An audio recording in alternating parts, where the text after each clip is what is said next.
Assalamualaikum warahmatullahi wabarakatuh. Selamat gini hari.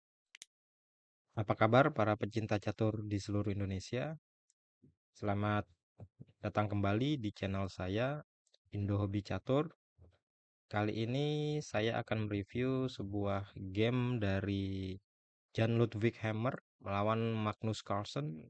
Itu pertandingan dimainkan secara online di chess.com. Kalian semua tentu sudah tahu siapa Magnus. Dia adalah juara dunia versi klasikal, Rapid, dan Blitz. Yang Rapid dan Blitz baru aja di 5 kemarin di akhir tahun 2022. Dan Jan Ludwig Hammer adalah pemain peringkat ketiga di Norwegia setelah Magnus dan Ariantari. Oke, tanpa berlama-lama, mari kita lihat permainannya. Hammer membuka dengan langkah pion ke E4. Lalu Magnus pion ke G6. Ini adalah pertahanan Roberts versi modern. Pion D4, pion ke E6, dan kuda ke F3. Lalu kuda ke E7. Di sini langkah Magnus adalah langkah baru. Jadi ini adalah masuk ke varian baru dalam pembukaan Roberts. Lalu pion ke H4 dengan target membongkar pion di G6. Pion H6, gajah ke F4, gajah ke G7, menteri ke D2, mencegah Magnus rokade di sisi raja dengan mengancam pion di H6. Pion ke D5, pion ke E5, memperluas ruang gerak buat putih. Lalu pion ke C5 untuk mengurangi tekanan di pusat papan. Lalu C3. Di sini fungsinya adalah melindungi petak D4 dari serangan hitam untuk menjaga tekanan di pusat. Kuda B ke C6, Magnus melanjutkan perkembangan perwiranya. Kuda ke A3, mengarahkan kuda ke petak B5 lalu ke D6 untuk melemahkan hitam. Di sini normalnya hitam melangkahkan pion ke A6, mencegah kuda ke B5. Tapi Magnus malah melangkahkan raja ke F8. Hammer yakin Magnus sengaja melangkahkan ini. Lalu dia mengambil pion gratis C5 dengan pion D makan pion C5.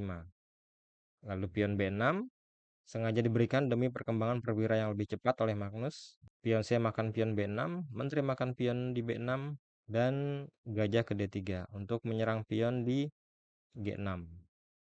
Gajah ke A6 mengajak pertukaran gajah, tapi Hammer melangkahkan pion ke B4 untuk unggul kualitas lebih jauh dengan menukar perwira dengan pion, dan jika pion ini maju, otomatis dua perwira terancam. Magnus melihat di sini perwira putih banyak yang tidak terlindungi seperti gajah di F4 dan kuda di A3. Maka dengan PD-nya Magnus jalan pion ke D4. Lalu Hammer melanjutkan dengan pion ke B5. Magnus mengancam menteri putih dengan pion makan C3 dan menteri ke E3. Langkah yang baik bagi putih adalah menteri ke E2. Setelah kuda ke D4, lalu kuda makan kuda D4, menteri makan kuda D4, dan di sini menteri hitam mengancam gajah. Tentu saja gajah mundur mengancam menteri ke E3, lalu menteri menghindar ke A4, pion B makan gajah di A6, dan otomatis untuk menyeimbangkan kedudukan Magnus memakan kuda di A3 dan putih rokade. Posisi putih di sini lebih baik dengan dua gajah aktif di petak D dan E, sedangkan hitam gajahnya terkurung di G7. Walaupun hitam memiliki satu pion bebas siap promosi, tapi dengan jumlah perwira yang cukup, promosi pion sepertinya mustahil terjadi. Oke, mari kita kembali. Setelah menteri ke E3, Magnus melangkahkan kuda ke D5, memaksa pertukaran menteri sekaligus mengancam gajah di F4. Dan Hammer setuju untuk melakukan pertukaran menteri, maka menteri makan menteri di B6, pion A makan menteri di B6, dan Hammer mengambil gajah Magnus di A6. Dengan senang hati Magnus menukar gajahnya, kuda makan gajah di F4, mengancam gajah di D3, kemudian gajah ke E4. Mengancam dan menahan gerakan kuda, tapi Magnus lebih suka saling bertukar kuda plus pion A6. Magnus makan pion A6, gajah makan kuda di C6, lalu benteng makan, dan hammer memutuskan untuk rokade di sayap menteri, bertujuan menahan laju pion sehitam, dan terlebih lagi ada pion lain yang bisa datang dan gandeng lalu berubah menjadi lebih kuat, sekaligus mengancam benteng ke D8 untuk mengancam skakmat seandainya Magnus lupa untuk memindahkan rajanya ke petak aman di G8.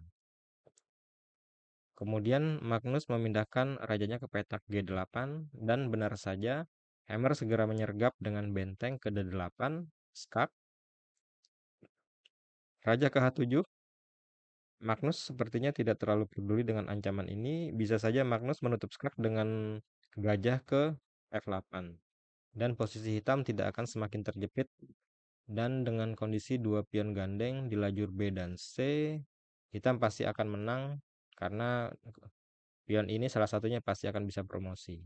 Dan setelah langkah ini, sepertinya Magnus melewatkan serangan kombinasi berikutnya yang akan datang menyerang, yaitu kuda ke G5. Ini adalah langkah yang sangat bagus. Tidak ada pilihan bagi Magnus selain mengambil kuda dengan pion H, lalu pion H makan kuda di G5. Pion H makan pion di G5, skak dari benteng, dan kuda ke H5 menutup skak. Di sini sepertinya Magnus beranggapan Hammer akan menjalankan pion ke G4, tapi perkiranya salah. Hammer menggerakkan bentengnya dengan keren dengan benteng makan kuda di H5 skak. Lalu pion G makan benteng di H5 dan sekali lagi Hammer memilih langkah terbaik gajah ke E4 skak. Setelah langkah ini satu-satunya pembelaan terbaik adalah dengan menutup dengan pion ke F5. Lalu Hammer melangkah pion E makan F6 skak dengan N pasang.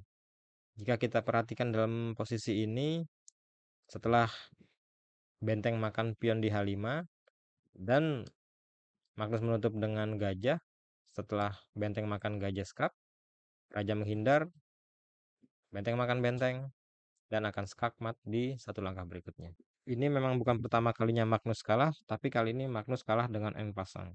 Bahkan saking happy-nya Hammer sampai memposting di Twitternya dengan kata-kata yang jika diterjemahkan kurang lebih seperti ini. Saya baru saja mengalahkan Magnus dengan skakmat, N pasang, dan saya sedang berpikir untuk pensiun dari dunia catur. Saya yakin Hammer senang luar biasa ya. Bukan cuma mengalahkan sang juara pemilik 3 mahkota, tapi mengalahkannya dengan elegan. Tapi rencana Hammer untuk pensiun dari dunia catur sepertinya cuma bercanda.